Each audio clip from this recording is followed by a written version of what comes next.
belajar sore hari ini, dan kita masuk ke sesi yang ketiga, yaitu sesi tanya jawab. Sudah ada beberapa pertanyaan yang masuk, yang ditujukan kepada narasumber kita yang hadir sore hari ini. Izinkan saya untuk membacakan nih. Pertanyaan pertama langsung untuk Bu Nunu nih, Bu. Nah, saya bacakan ya. Untuk Bu Nunu, jika sekolah A membuka satu formasi ASNP 3K 2022, tetapi di sekolah A tersebut sudah ada guru honor negeri yang sudah lulus PG. Apakah satu formasi di sekolah tersebut akan dimasuki guru THK dari luar sekolah A? Mengingat prioritas satu urutan paling atas adalah THK 2. Silakan Bu Nunu. Ya, jadi kalau ini untuk penempatan passing grade ya Mbak ya.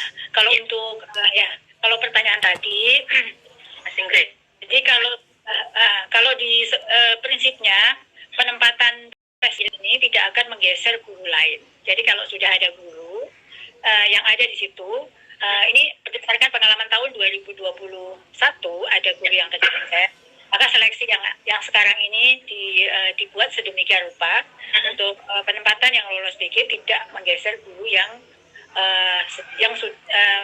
satuan pendidikan yang sudah ada gurunya.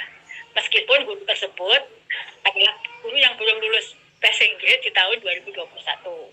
Lalu untuk mekanisme berikutnya, jadi intinya seperti itu.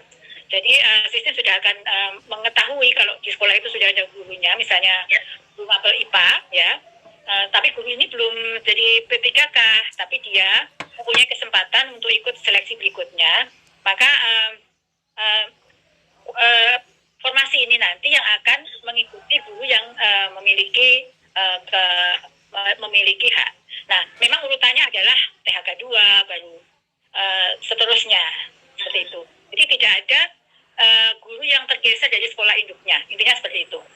Kemudian yang untuk yang pertanyaan yang agak sama ya, untuk yang di mekanisme kedua, misalnya di pemerintah daerah membuka formasi di sekolah A dan sekolah B ada 2 formasi. Lalu di sekolah C dan D tidak ada formasi, tetapi di sekolah C dan D yang ada formasi tersebut, tidak ada formasi tersebut, tetap mengikuti seleksi penilaian kesesuaian, ya, penilaian kesesuaian. Jadi melalui penilaian kesesuaian atau observasi dari kepala sekolah dan tim yang sudah dibentuk. Lalu jika kemudian dari angka keempat guru tersebut ternyata di sekolah C atau sekolah dan D itu nilai yang tertinggi, maka formasi akan berpindah mengikuti guru yang lulus tadi. Nah, semua itu sudah diatur dalam juknis yang sudah diterbitkan oleh Kemendikbud, Keputusan Menteri Pendidikan dan Kebudayaan, yang teman-teman semua dapat mengunduhnya di laman jdih.kemendikbud.go.id. Baik, mungkin bisa diulangi ya, jdih.kemdikbud.go.id. Nah, di situ Mbak Dita sudah ada juknis yang sudah diterbitkan, sudah diubah oleh jaringan data informasi hukum di Kemendikbud Hukum melalui Keputusan Menteri Pendidikan dan Kebudayaan Ristek nomor 349/P/2022. Jadi teman-teman yang ingin tahu sebenarnya prosesnya itu seperti apa detailnya, semuanya sudah tertulis di situ dah. Juknis itu sudah mendapat persetujuan dari Kementerian LB. Ya, baik. Terima kasih Bu. Itu tadi pertanyaan dari saudara Patrotul Wahyu. Mudah-mudahan bisa mendapat pencerahan ya. Sudah dijawab dengan cukup jelas oleh Bu Nunu tadi. Baik, kita beranjak ke pertanyaan selanjutnya. Saya akan dari saudara Andi Satrio. Untuk Pak Suharmen nih Pak. Ya, apakah guru yang sudah lolos passing grade seleksi PPPK wajib ikut pendataan non-ASN? Apakah pendataan akan mempengaruhi diterima atau tidaknya guru honorer tersebut walau sudah lulus passing grade? Silahkan Pak.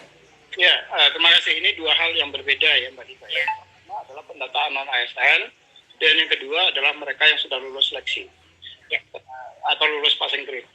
Kalau yang sudah lulus passing grade, sebetulnya di dalam Panselnas kita sudah menyepakati bahwa yang bersangkutan kemudian sudah langsung ditempatkan sesuai dengan formasi yang diusulkan oleh teman-teman di daerah. Nah, tetapi kalau kemudian saya khawatir di dalam pendataannya. Dimasukkan lagi sebagai pendataan, monggo silakan, bisa dilakukan pendataan. Tetapi sekali lagi, pendataan ini bukan untuk tujuan pengangkatan. Jadi pendataan ini ditujukan untuk melakukan pemetaan terhadap tenaga non-ASN yang ada di instansi sekarang ini. Karena kenapa dilakukan pendataan ulang? Karena pendataan terakhir tenaga non-ASN itu dilakukan pada tahun 2013 yang lalu melalui PP nomor 56 tahun 2012. Dan di dalam PP 56 2012 di situ dikatakan bahwa tidak boleh lagi ada pengangkatan tenaga non-ASN. Karena tenaga honorer itu sudah tidak lagi dikenal di dalam undang-undang kita. Karena di dalam undang-undang itu hanya mengenal dua saja jabatan di ASN itu, yaitu pegawai negeri sipil dan pegawai pemerintah dengan perjanjian kerja. Nah, kemudian PP ini, PP 56 2012 tadi direvisi khusus untuk pegawai pemerintah dengan perjanjian kerja, ditetapkanlah PP 49 tahun 2018. Di dalam PP 49 2018 itu kemudian ada periode transisi di situ diatur bahwa untuk tenaga-tenaga non-ASN yang masih diangkat periode pendataan 2013 yang lalu, maka diberikan transisi sejak PP 49 tadi ditetapkan, yaitu 2018, November 2018, diberikan transisi waktu selama 5 tahun ke depan. Artinya, kalau November 2018 sampai 5 tahun ke depan, berarti sampai dengan November 2023. Nah, ini yang kemudian diingatkan oleh Pak Menpan di surat beliau. Ini skemanya 5 tahun, Anda sudah harus menyelesaikan terhadap yang tenaga non-ASN yang waktu itu sudah diberikan oleh pemerintah untuk diselesaikan dalam 5 tahun ke depan. Nah, tapi ini waktunya lagi, bagaimana mau menyelesaikannya? Nah, itulah kemudian dilakukan banyak kemudian mengatakan, Pak, kalau hanya yang jabatan itu saja yang kemudian didata, ini pasti akan ada yang tertinggal. Maka keluarlah surat Pak Menteri nomor B1511. Di dalam surat itu kemudian diklasifikasi, dilakukan pendataan ulang untuk melakukan pemetaan terhadap tenaga non-ASN ini. Berapa banyak sih sebetulnya ASN ini di yang sekarang, yang walaupun PP-nya sudah melarang untuk diangkat, tapi tetap diangkat oleh instansi misalnya, dan jumlahnya berapa gitu.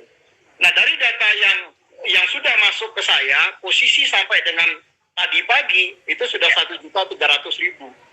Jadi dari yang posisi 2013 itu hanya 366.000 dan yang sudah melakukan